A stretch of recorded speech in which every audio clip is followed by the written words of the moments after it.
بہت سے لوگ نماز تو پڑھ لیتے ہیں، لیکن نماز کے بعد جب دعا کے لیے ہاتھ اٹھاتے ہیں تو ایک دم خالی ہو جاتے ہیں۔ ان کو سمجھ ہی نہیں آتی کہ کیا مانگے، اور پھر وہ دعا مانگے بغیر ہی اٹھ جاتے ہیں۔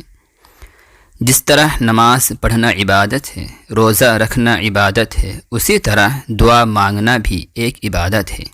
کتنا رحیم رب ہے ہمارا، جو کہتا ہے کہ مجھ سے طلب کرو، میں اس پر بھی تمہیں ثواب دوں گا۔ میں سیمپل کے طور پر ایک مختصر سی دعا مانگ رہا ہوں، آپ وہ طریقہ دیکھ لیں، پھر ویسے ہی دعا مانگنے کی کوشش کریں۔ سب سے پہلے اللہ کی تعریف کریں، مثلا الحمدللہ رب العالمین پڑھیں۔ اس کے بعد کوئی درود پڑھیں جو بھی آپ کو یاد ہو، مثلا درود ابراہیم یا اور کوئی درود شریف۔ پھر اس طرح دعا مانگنے کی کوشش کریں، یا اللہ تو وہ ہے جو سننے سے تھکتا نہیں، جو ہر صدا پر لبیک کہتا ہے، جو ہم گنہگاروں کی طرف پلٹنے سے کبھی مایوس نہیں ہوتا۔ یا اللہ ہم تیرے در کے سوا کہاں جائیں، ہم تیرے در کے علاوہ کس کے در پر جھکیں۔ تو ہی تو ہے جو رات کے آخری پہر ہمارے آنسو گنتا ہے، اور دن کے ہنگاموں میں ہماری بے آواز آہوں کو بھی سنتا ہے۔ یا اللہ تو مجیب ہے، تو ہر پکار کا جواب دینے والا ہے۔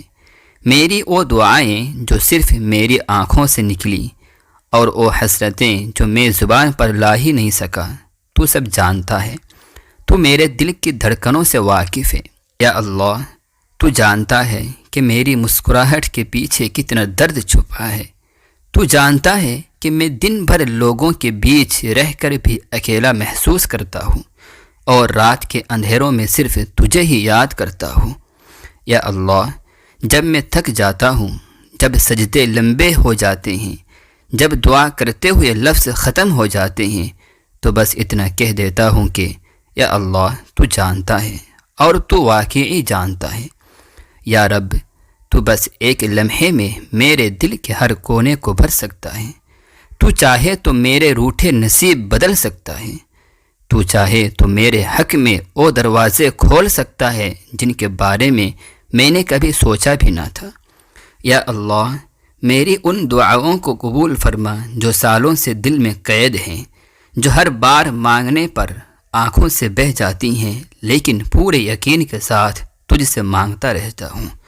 اے میرے رب میں جانتا ہوں کہ میری خطائیں بہت ہیں، میرے گناہ میرے اور تیری رحمت کے بیچ دیوار بنے ہوئے ہیں، لیکن تو غفور ہے، تو ستار ہے، تو حلیم ہے۔ یا اللہ میرے ان گناہوں کو معاف فرما جو میری دعا کی قبولیت میں رکاوٹ بنے ہوئے ہیں۔ میری وہ خطائیں دھو دے جو دل کو بوجھل کرتی ہیں اور سجدوں کو بے رونق کر دیتی ہیں۔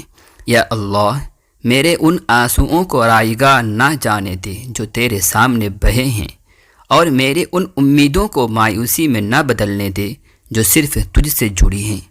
اے میرے رب جس طرح تو نے یونس علیہ السلام کو اندھیرے میں پکارنے پر بچا لیا، جس طرح تو نے موسیٰ علیہ السلام کو دریا میں راہ دے دی، ایسا ہی کوئی کرم مجھ پر بھی فرما دے۔ یا اللہ مجھے اپنا قرب دے دے، ایسا قرب جو کسی دکھ سے، کسی محرومی سے، کسی گناہ سے کمزور نہ ہو۔ میں تجھ سے مانگتا ہوں دل سے، آنکھوں سے، سجدے سے، اور اس یقین سے کہ تو میری جھولی خالی نہیں لوٹائے گا۔ یا رب تو میرے نصیب کو خوبصورت بنا دے، میرے دل کو سکون دے دے، میری دعاؤں کو دنیا و آخرت میں میرے حق میں کر دے، اور مجھے ان لوگوں میں شامل کر دے جو تیرے قریب ہوتے ہیں، تیرے محبوب ہوتے ہیں۔